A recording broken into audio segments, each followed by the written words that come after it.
नमस्कार साथियों, आज हम अध्ययन करेंगे वित्तीय विवरण विधि या औसत प्रत्याय विधि, फाइनेंशियल स्टेटमेंट मेथड और average rate of return method. इसे शॉर्टकट में हम ARR भी कहते हैं। इस विधि को अनेक नामों से जाना जाता है। इसे लेखांकन विधि,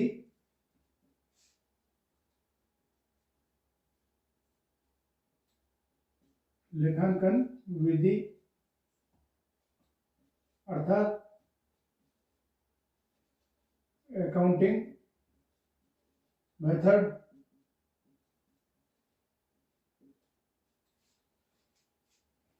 या औसत प्रत्याय दर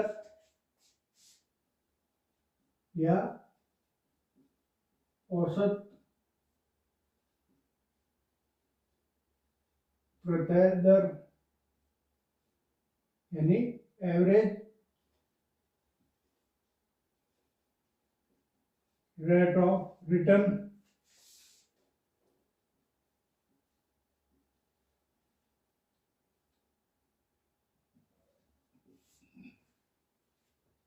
या विनियोग पर प्रत्याय दर, विनियोग पर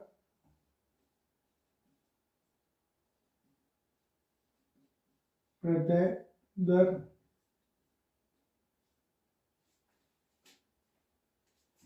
अर्थात return on investment, return on investment. इसे शॉर्टकट में अपन लिखते हैं, रिटर्न ऑन इन्वेस्टमेंट को शॉर्टकट में क्या लिखते हैं अपन? ROI। इसे एक अन्य नाम से भी जाना जाता है, जिसे असमायोजित प्रत्याय दर विधि, असमायोजित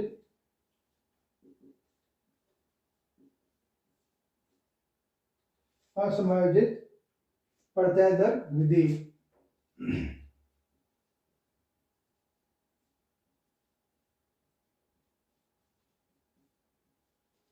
अर्थात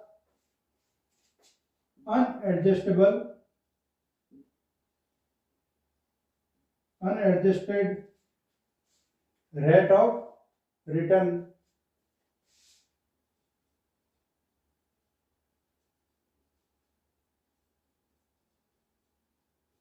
रेट ऑन रिटर्न भी कहते हैं।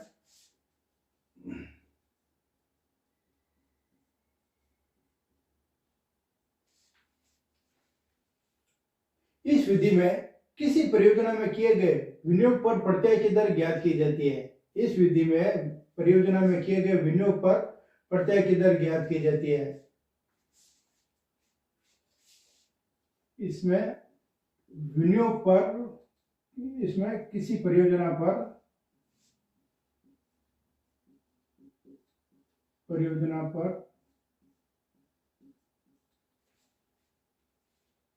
किए गए विनियोग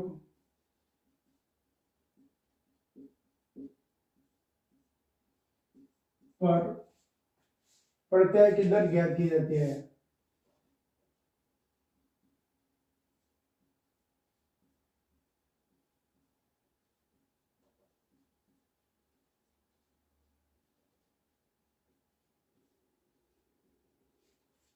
यानी किसी भी परियोजना पर किए गए विनियोग, इन्वेस्टमेंट पर रेट ऑफ रिटर्न की दर ज्ञात की जाती है। इस विधि में समय समायोजन नहीं किया जाता।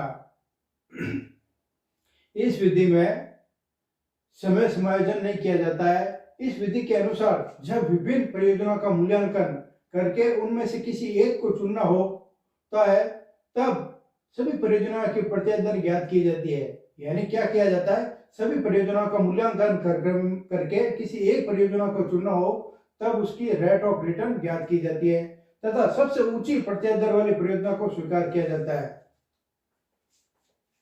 सबसे ऊंची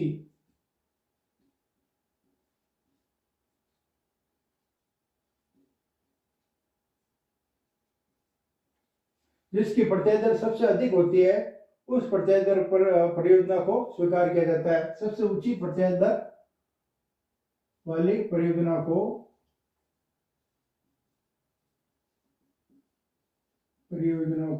स्वीकार किया जाता है।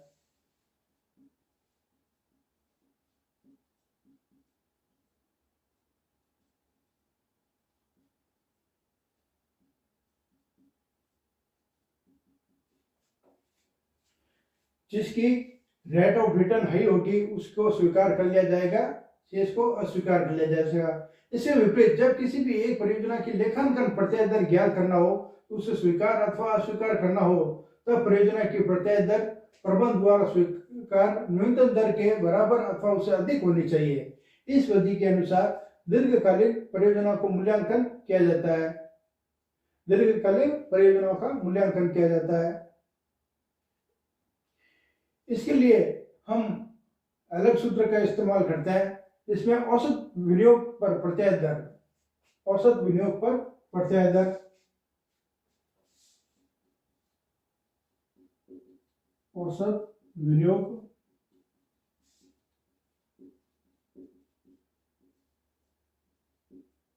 पर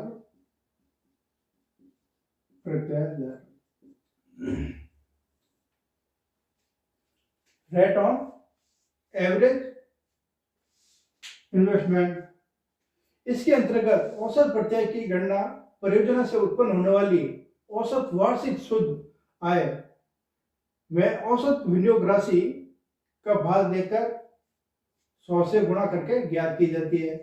यदि कर व हास के पश्चात के लाभ दिए हो तो अपन उसे इस प्रकार से ज्ञात कर सकते हैं। ARR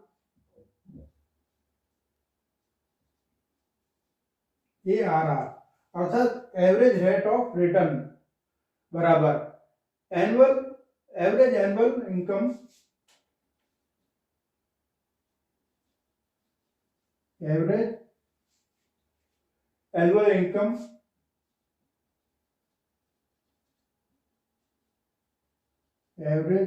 income after tax and depreciation, after tax and depreciation divided by average investment,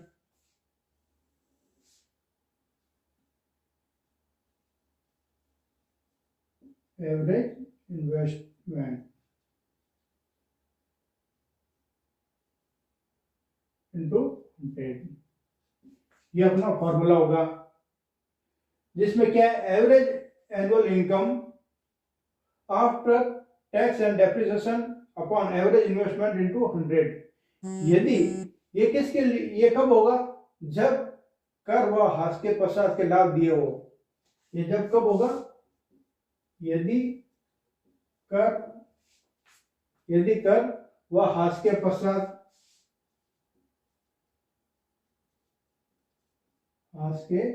पश्चात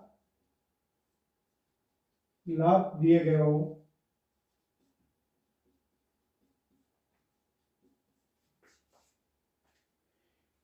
यदि वार्षिक रोकड़ अंतर्वाह दिए हो तब क्या होगा, एवरेज आरआर यानी एवरेज रेट ऑफ रिटर्न बराबर average annual cash inflow, average annual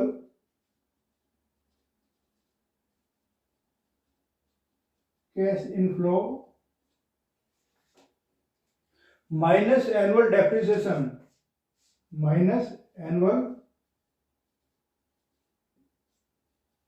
depreciation, divide by average investment,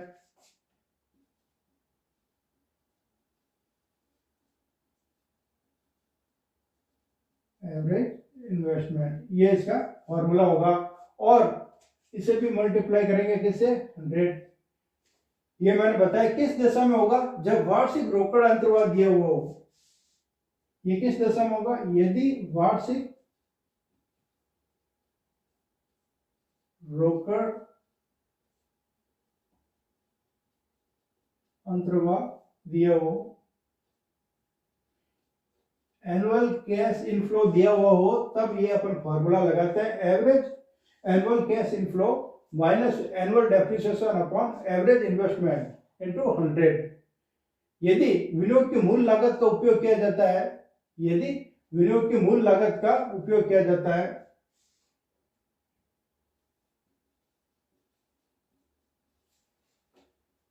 अब अपन लेते हैं यदि विनियोग की मूल लागत का उपयोग किया जाता है तब क्या होगा, एवरेज एनुअल, वो फॉर्मूला एवरेज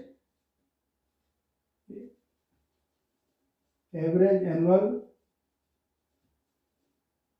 इनकम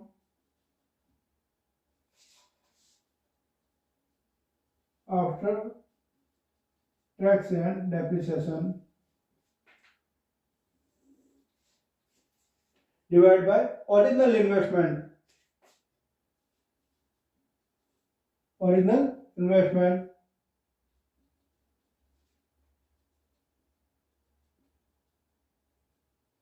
इंटू 100। ये किस दशा में आएगा, ये उस दशा में है जब यदि विनियोग की मूल लागत का उपयोग किया जाता है, यदि विनियोग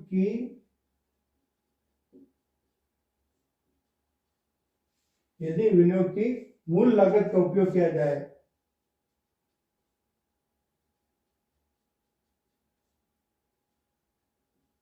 मूल लागत का उपयोग किया जाए, तब अपन फॉर्मूला ये लगाते हैं, एवरेज रेट ऑफ रिटर्न बराबर average annual income after tax and depreciation into 100 upon original investment. उस दशा में अपन इस फॉर्मूले को लगाएंगे। प्रतिस्थापन प्रयोजना की दशा में औसत प्रत्यय की दर की गणना पुरानी मशीनों के स्थान पर नई मशीन लगाने के कारण भावी वार्षिक अर्जनों में होने वाली वृद्धि की राशि में संवर्धनात्मक विनियोग की कुल या औसत राशि का भाग देकर ज्ञात की जाती है। अर्थात अपन उसे कह सकते हैं कि ARR अर्थात एवरेज रेट ऑन रिटर्न बराबर increase in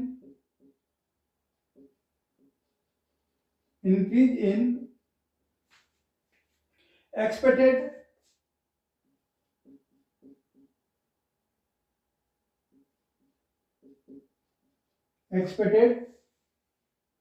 future annual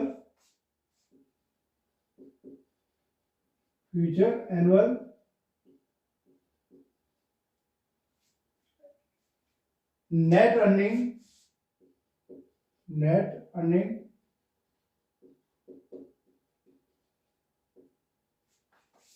divided by increase in average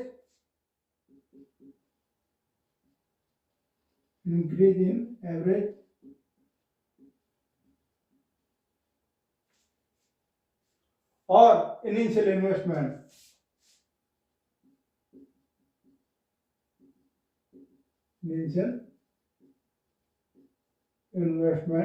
into 100। ये फॉर्मूला लगाते हैं अपन, उस दशा में फॉर्मूला लगाता है जब प्रतिस्थापन परियोजना की दशा में औसत प्रत्यय की दर की गणना पुरानी मशीनों के स्थान पर नई मशीनों के लगाने के कारण भावी वार्षिक अर्जनों अर्थात फ्यूचर में एक्सपेक्टेड अर्निंग कितनी होगी, उस दशा में इस फॉर्मूले को लगाया जाता है। Increase in expected future annual income annual net earnings into 100 divide by increase in average या इनिशियल इन्वेस्टमेंट। औसत वार्षिक आय राशि की गणना रोकड़ प्रवाह पर आधारित न होकर लेखांकन सिद्धांत पर आधारित होती है। किस पर आधारित होती है? लेखांकन सिद्धांत पर आधारित होती है। इसलिए शुद्ध आय निकालने के लिए उस वर्ष की समस्त आय व व्ययों को सम्मिलित किया जाता है। औसत वार्षिक आय राशि की गणना रोकड़ प्रवाह पर आधारित न होकर किस पर? रोकड़ प्रवाह पर आधारित न होकर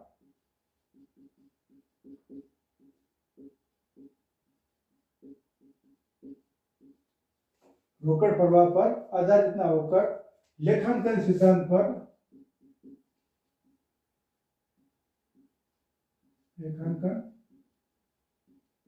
सिद्धांत पर आधारित होती है।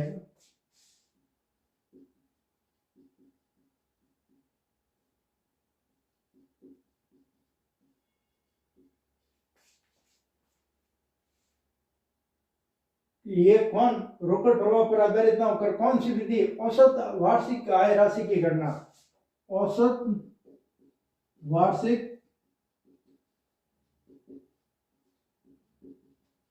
राशि की गणना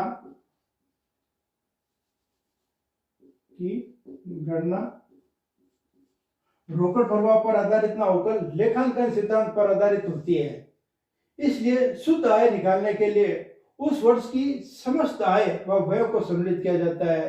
शुद्ध आय निकालने के लिए उस वर्ष की समस्त आय व व्यय को सम्मिलित किया जाता है, चाहे उनसे रोकड़ प्रवाह होता हो अथवा नहीं होता हो। ये कर पश्चात आय है जिसकी गणना हम इस प्रकार ज्ञात कर सकते हैं। जैसे परियोजना के जीवन काल की ऐसी सभी आयों के योग को जीवन काल का भाग देकर औसत वार्षिक आय की गणना की जा सकती है। यदि किसी परियोजना से प्राप्त संभावित आय सभी वर्षों के समान है तब वार्षिक आय भी औसत आय है। यदि वार्षिक रोकड़ प्रवाह दिया हो तो लेखांकन आय में से परिवर्तित करने के लिए वार्षिक आय की राशि उसे सीधी रेखा पद्धति पर ज्ञात करेंगे को घटा देना चाहिए। औसत विनियोग प्रारंभिक व अंतिम अप्रयुक्त पूंजी का औसत होता है। इसके लिए प्रत्येक वर्ष के प्रारंभ व अंत में अपर्याप्त पूंजी निकालकर उसकी औसत ज्ञात की जाती है। किंतु यदि हास स्थायी किस्त राशि से लगाया है तो औसत विनियोग की राशि हम निम्न प्रकार से ज्ञात कर सकते हैं।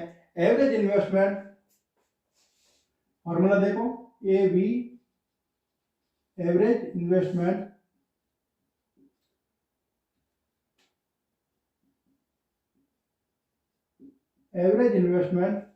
बराबर इनिशियल इन्वेस्टमेंट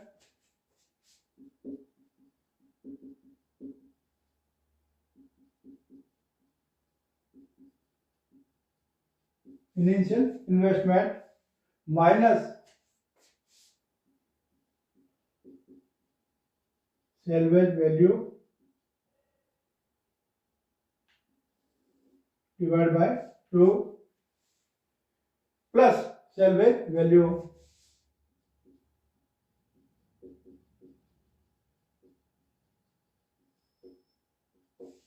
ये फॉर्मूला लगाकर अपन ज्ञात कर सकते हैं, या इसे अपन ऐसे भी लिख सकते हैं और बराबर initial investment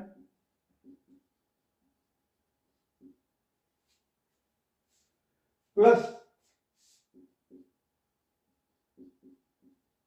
salvage value divide by 2 average investment. इस फॉर्मूले को अपन ऐसे भी लिख सकते हैं दोनों में से। अतः औसत प्रत्याय दर का सूत्र निम्न प्रकार से लिख सकते हैं, ARR बराबर एवरेज रेट ऑफ रिटर्न बराबर average annual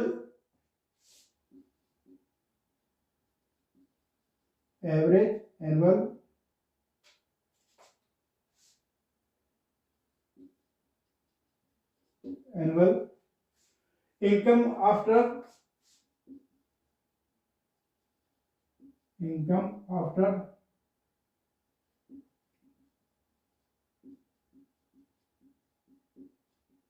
tax and depreciation divided by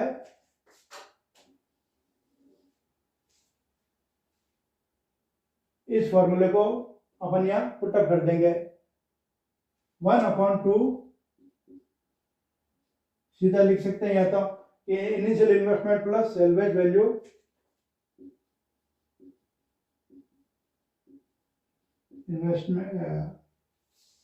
initial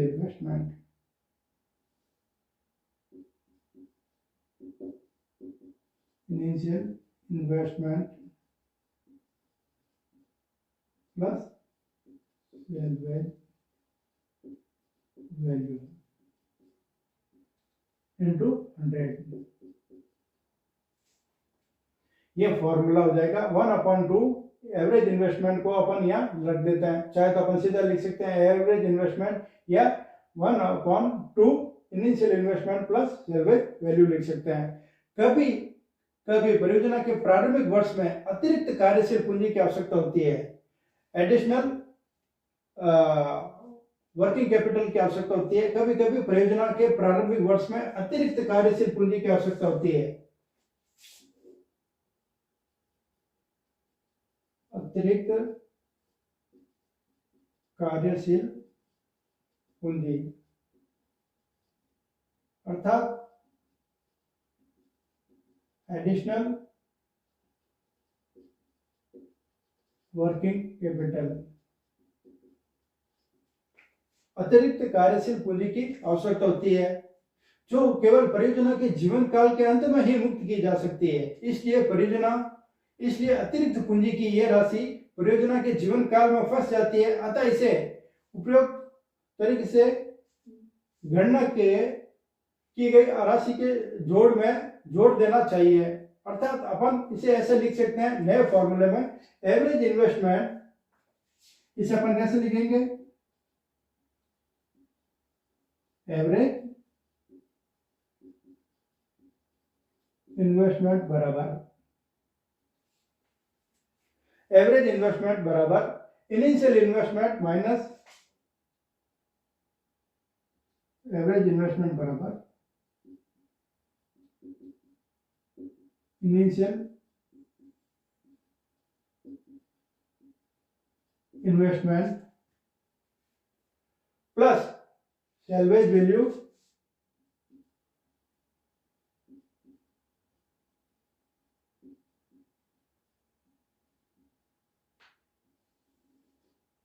divide by 2 plus AWC average working capital. ये क्या एवरेज वर्किंग कैपिटल है, इस नई वर्किंग कैपिटल को अपन इसमें जोड़ सकते हैं, इस वर्किंग कैपिटल को अपन इसमें जोड़ सकते हैं।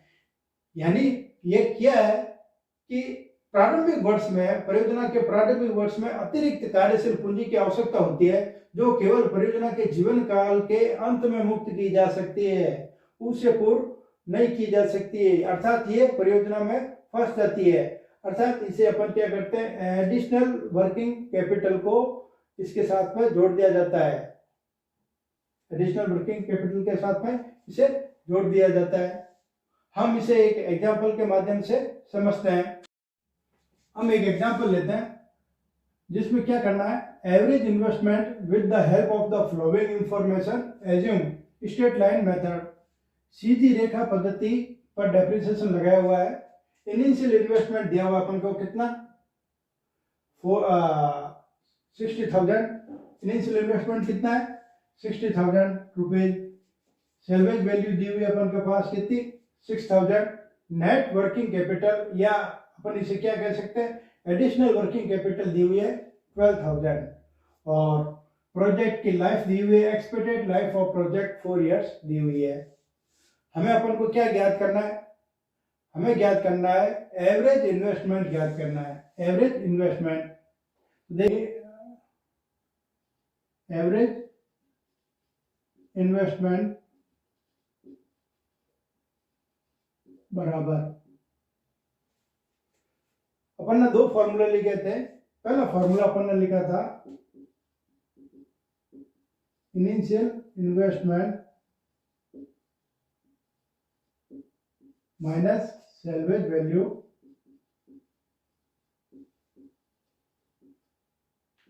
Divide by 2 plus salvage value.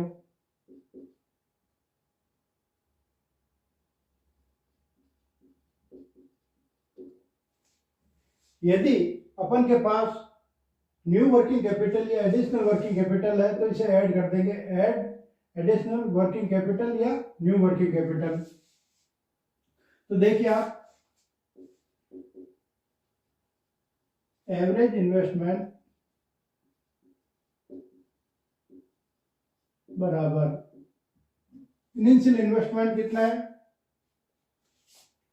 60,000 minus salvage value कितनी है 6,000 divide by 2,000 plus salvage value वापस 6,000 और एडिशनल वर्किंग कैपिटल कितना है 12,000।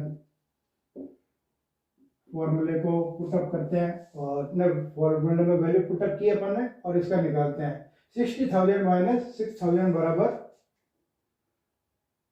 कितना आएगा 54,000 डिवाइड बाय 2 यह लगभग 27,000 प्लस 6 प्लस 12 बराबर 18,000 टोटल कितनी हुई 18 और 27 45,000 ये कितना है 45,000 ये वैल्यू है एवरेज इन्वेस्टमेंट।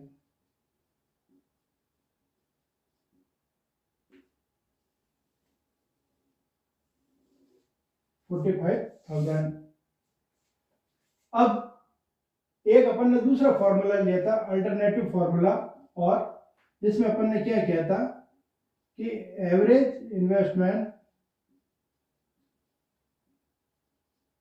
बराबर initial investment plus initial investment plus salvage value divide by 2 ये फॉर्मूला था। उसमें अगर अपन न्यू वर्किंग कैपिटल या एडिशनल वर्किंग कैपिटल जोड़ते हैं तो अपन को ये राशि प्राप्त होनी चाहिए बराबर इनिशियल इन्वेस्टमेंट कितना है 60,000 प्लस सैलवेज वैल्यू कितनी है 6,000 डिवाइड बाय 2